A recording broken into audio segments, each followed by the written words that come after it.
আমাদের মাথায় কাঁঠাল ভেঙে খাবে। তো এই জিনিসগুলো আমরা চাই না। আমি একটা কথা বলি, হাসান আর সারজিৎ এরা ছিল ভিলেন।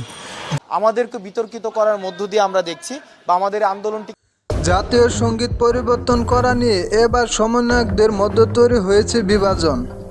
হাসনাত আবদুল্লাহ, সার্জিস আলম সহ আরও কয়েকজন সমন্বয়ক জাতীয় সঙ্গীত পরিবর্তন করার পক্ষে থাকলেও এর বিপক্ষেও রয়েছে একাধিক সমন্বয়ক, যা নিয়ে তৈরি হয়েছে গ্রুপিং।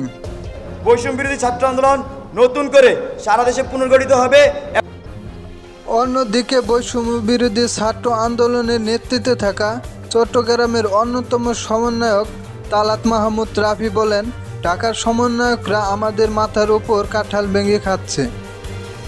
শোনা যাচ্ছে সমন্বয়কদের এমন পাল্টাপাল্টি অবস্থানের কারণে পদত্যাগ করতে পারেন উপদেষ্টা নাহিদ ইসলাম ও আসিফ মাহমুদ। তবে সমন্বয়কদের মতো গ্রুপিং নিয়ে হাসনাত আবদুল্লাহ বলেন, আমাদেরকে বিতর্কিত করার জন্য কোনো একটি মহল আমাদের বিরুদ্ধে ষড়যন্ত্র করেছে।